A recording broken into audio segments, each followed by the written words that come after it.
Alejandro, muchas gracias por darme unos cuantos minutos para hablar de los conflictos. Muchas gracias. No, gracias a ustedes, porque realmente este es un tema que, que puede ser transversal a cualquier otro tipo de temáticas y al mismo tiempo que forma parte de una expresión social, de una forma de relacionarse con el poder por parte de los actores sociales. Son temas que son delicados y hacen al debate público. Bueno, podíamos instalar una mesa de diálogo y plantear ahí nuestras demandas, que sería lo más civilizado. Pero cuando exigimos una demanda, decimos que vamos a ir a las últimas consecuencias, bloqueamos caminos y... ¿Por qué somos así, los seres humanos?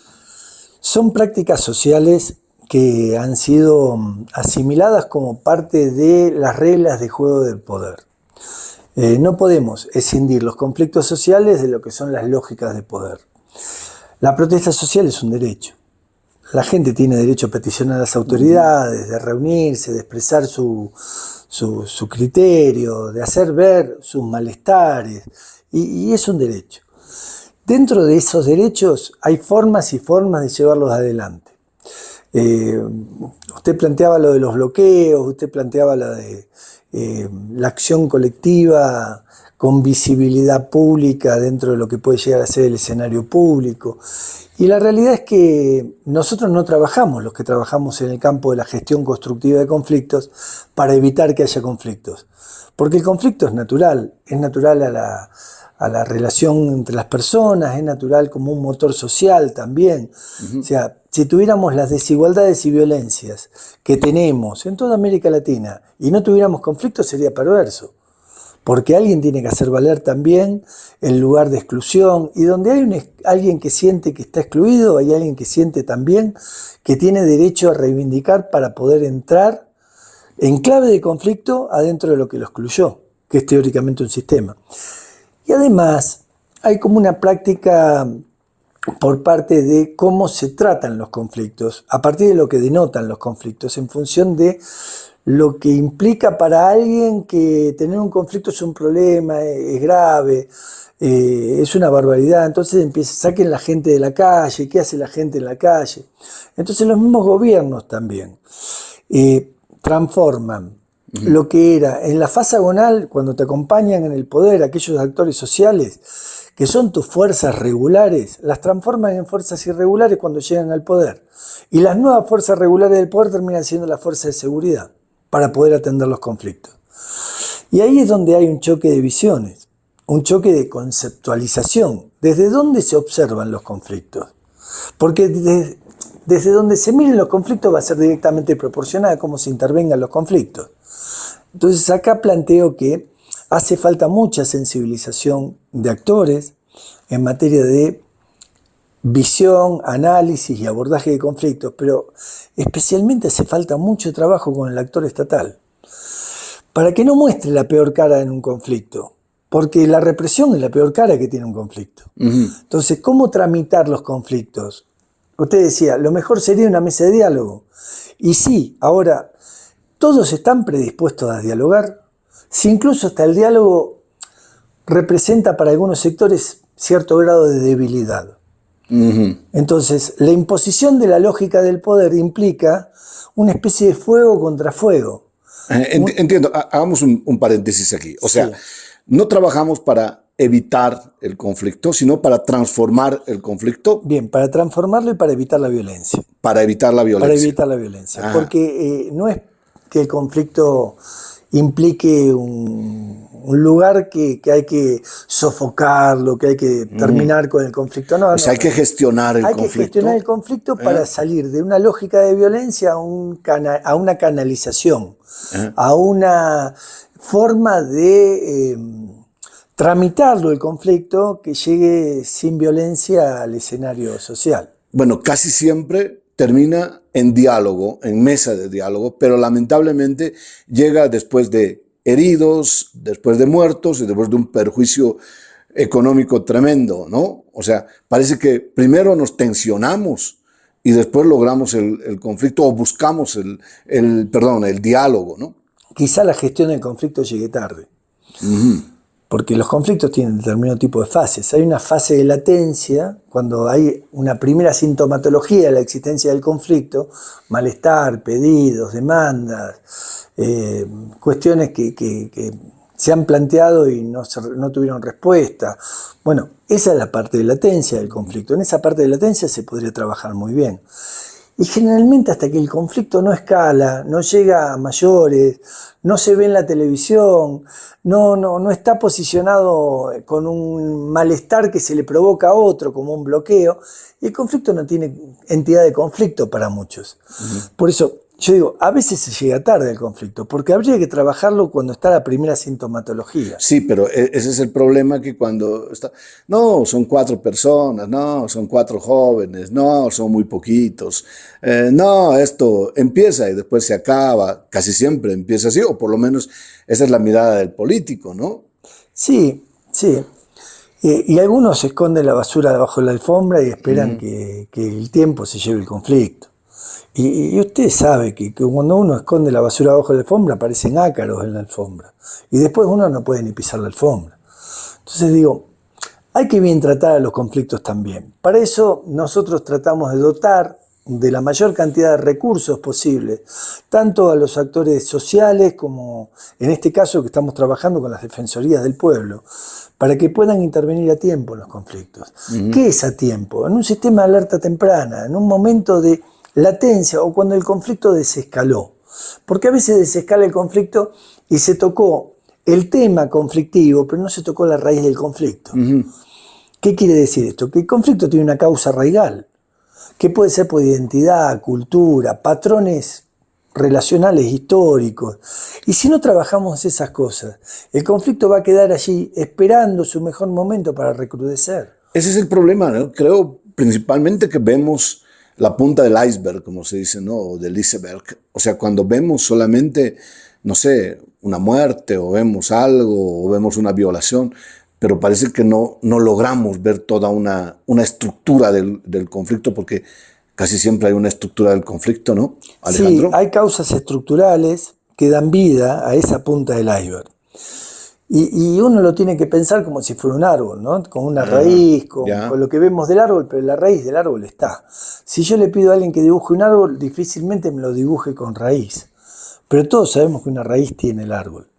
Y todo conflicto tiene una raíz. Entonces el conflicto hay que tocarle la raíz también, que son las causas estructurantes y estructurales. Si nosotros no podemos abordar un conflicto teniendo en cuenta qué fue lo estructurante o estructural, y realmente lo estamos haciendo mal, posiblemente firmemos un acuerdo. Ahora, ¿se va a cumplir el acuerdo? Y no siempre todos los acuerdos se cumplen. Y a veces se firman acuerdos para colchonar, para atemperar, para solucionar el tema de modo inmediato. Tirar la pelota para más adelante, Sí, como digo, pateamos ¿no? la pelota para más adelante, pero en definitiva la pelota sigue rodando. Sigue rodando. Y esto quiere decir que si en un conflicto uno trabajó lo que se vio del conflicto, no trabajó la raíz, o si lo maltrató con violencia el conflicto va a volver a recrudecer. Entonces hay que trabajar bien con los conflictos. El problema, Alejandro, en estas sociedades polarizadas hace que no haya gente mediadora, ¿no? Antes en nuestro país había, no sé, el defensor, la iglesia, los medios de comunicación, no sé, algunas otras autoridades que puedan acercar a las partes, ¿no? No, te pongo un ejemplo, el padrino en un matrimonio, ¿no? Hace sentar, o la persona más experimentada, el abuelo de la comunidad, hace sentar a un matrimonio que está en conflicto. Lo que pasa es que ahora mediadores hay muy pocos, escasos, en estas sociedades altamente polarizadas, ¿no? Sí, el tema del sesgo, ¿no? El tema de la grieta que hay en cuanto a las miradas cruzadas entre las unos y los otros, las unas y los otros. Esto obedece a que cualquier persona que se predisponga a gestar una instancia dialógica puede estar teñida de, vos te puso el más, vos sos de tal lado, a vos te puso la oposición, vos sos opositor, Jalar de un lado al otro lado. de un lado para el otro, dentro de la lógica de la polarización política. Digo, ¿cómo evitar eso? Bueno, construyendo confianza, porque yo creo que la única manera de legitimarse para poder intervenir en conflictos es ir gestando confianza entre los actores, y para eso hay que aprender a trabajar los conflictos. Por eso nosotros dotamos de recursos para poder intervenir a tiempo, para poder pensar más allá de las partes, para poder tener herramientas de mediación, para poder utilizarlas correctamente, para saber qué es la negociación, cuándo la negociación se tiene que llevar adelante, cuándo no. ¿Cuándo podemos hacer daño? Siempre trabajamos con acciones sin daño. Esto es maximizar los recursos, por eso dotamos de recursos, minimizar los riesgos, conocer mucho el contexto donde se trabaja. Son elementos básicos. O sea que para mediador, sí, para analizar el conflicto, se necesita un entrenamiento. Sí, claro. Se necesita también un entrenamiento, pero cuidado, cuidado. No es toda una herramienta. Yo si le doy un bisturí a una persona que no estudió medicina general, seguramente no va a saber qué hacer con el bisturí. Entonces también tiene que conocer mucho en qué terreno se va a meter esa persona que va a introducirse en un conflicto. Y para eso necesita un marco teórico importante, para eso necesita tener bases de sustento para lo que va a hacer. Tiene que tener una estrategia para poder intervenir en el conflicto, y para eso tiene que tener una buena lectura del conflicto. Entonces se le enseña visión, análisis y abordaje de conflictos. Bueno, ¿cuáles son los principales problemas por los cuales nos enfrentamos o generamos conflicto? Podría ser, no sé, si recuerdo bien, en Bolivia había, ¿no?, agua, basura, temas políticos, obviamente recursos naturales. ¿Por dónde va? ¿Por qué nos enfrentamos? Primero, aguas y fuegos hay que ponerlo. Ajá. Aguas y fuegos hay que ponerlo, porque el tema del agua es uno de los temas que más está generando conflicto. También el extractivismo genera conflictividad, lógicamente, a partir de lo que representa el agua en las diferentes zonas. Lo que puede llegar a ser una contaminación con las aguas en las zonas, o lo que puede llegar a ser la falta de agua en una zona. Los fuegos también, porque los incendios forestales, ese tipo de materialidades representan muchas veces la desidia de las personas, los descuidos de las personas, o los avances de determinado tipo de fronteras que pueden llegar a ser desarrolladores que quieren zonas para incluso sí. Internos, límites internos. Y después tenemos por otro lado la cuestión urbana, que trae muchísimos conflictos lo urbano. Parece que no, pero la fragmentación social urbana, seguridad, los nuevos desarrollos urbanos inmobiliarios, la reterritorialización, la desterritorialización, los desplazamientos urbanos, la gentrificación, la inseguridad, por otro lado, que genera temores, las lógicas de la democracia, porque hay una tensión entre la democracia representativa con la democracia participativa. Y esa tensión es porque cada vez se obsturan más los espacios donde el sector que debe participar sabe claramente que por más que diga lo que dice, no se lo va a tener en cuenta. Se lo va a escuchar, pero no se lo va a tener en cuenta. Y esto genera cierto grado de frustración. Hay cierto grado también de individualismo dentro de la sociedad, donde el otro y la solidaridad no van de la mano. Y esto hace que haya distancias, con miradas cruzadas, entre otras cosas, por lo cultural. Hay cortes étnicos, cortes de clase, hay, entre otras cosas, polarizaciones políticas que posicionan al conflicto a un grado de espiral creciente que es casi interminable. Lo que pasa es que aparte de la espiral creciente, lo que existe también es cultura, porque la polarización hace cultura social, nos divide en lo social. Todo esto requiere coser fragmentos, todo esto requiere educación para la paz, todo esto requiere la cultura del buen trato. Y realmente la infraestructura del conflicto es cada vez mayor, por un lado, el que se genera a partir de las violencias y las desigualdades, y lo que se contrapone está cada vez más sesgado. Usted decía, hay personas que ni siquiera pueden proponerse como mediadores, porque dicen, no, vos estás de un lado, vos estás del otro. Sí, bueno. Si hay gente que se prepara, como usted, para mediar en el conflicto, para preparar a la gente, para abrir el paraguas antes de que llueva durante el conflicto, antes del conflicto, hay gente que se preparará para generar el conflicto, para polarizar, para que no sé, atizar el fuego, como se dice. Mire, yo antes de trabajar de esto, que empecé a trabajar de esto hace 30 años, fui sindicalista.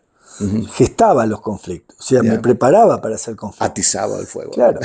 ¿Por qué? Porque necesitaba posicionar mis reclamos. Necesitaba hacer valer los derechos de la gente que yo representaba. Entonces tampoco está mal que haya gente que se prepare para hacer conflictos. El tema es qué hacemos con esos conflictos. Yeah. ¿Cómo tratamos esos conflictos? Entonces usted me dice, bueno, hay gente que se prepara. Sí, claro que hay gente que se prepara para hacer valer derechos, para posicionar demandas, para hacer visibles y audible su voz, visible su presencia y audible su voz. Y eso es lógico, que en la vida democrática esto acontezca. Lo que tiene que acontecer también es que haya infraestructura de paz para poder tramitar bien los conflictos y que haya sensibilidad por parte de los gobernantes para no mostrar la peor cara del gobierno frente a cualquier conflicto. En nombre de un orden, tratar de reencajar en una caja lo que se desencajó, metiéndolo a palazos adentro de la misma caja que la caja gases, se rompió. Y palos y balas. Claro, y eso es lo peor que podemos hacer con un conflicto. Alejandro, bien, el último tema, que es un gran tema además, medios de comunicación. Casi siempre escogemos a los más polarizados para que se digan y para que les responda, para que mejor les responda o para que mejor les diga. Y bueno, eso es un poco frotar las heridas, ¿no? Tu sugerencia para los medios de comunicación, para los periodistas, para los actores mediáticos. Sí, yo creo que hay una de las principales tareas dentro de lo que es la vida democrática es ser periodista. El periodismo es vivificante, el periodismo es digno, el periodismo le da sentido a la democracia. El buen periodismo es aquel que contrasta la fuente, posiciona los hechos, busca la verdad, se lo permite tener al radioescucha, al televidente, al lector, para que tome una mejor decisión en una vida democrática. Y eso verdaderamente hace falta para que fluya la información, para que todos tengamos elementos como para poder saber dónde estamos parados. Ahora, el periodismo se hace dentro de los medios generalmente. Y los medios tienen intereses lógicos que son económicos, tienen posicionamientos políticos también. Y eso a veces distorsiona el lugar de la noticiabilidad, porque esos intereses utilizan el conflicto, instrumentalizan el conflicto en función de sus necesidades. Entonces una cosa es contar los hechos y otra cosa es recortar, posicionar, segmentar, omitir los hechos dentro de lo que verdaderamente es un conflicto, en función de los intereses del medio. A mí me parece fundamental tocar el tema de los medios y los conflictos porque el medio puede ser un aliado estratégico como un tercer lado, favoreciendo a que el conflicto no crezca más, dando las voces a todos los que tienen que darle voces, y no en función de los intereses del medio.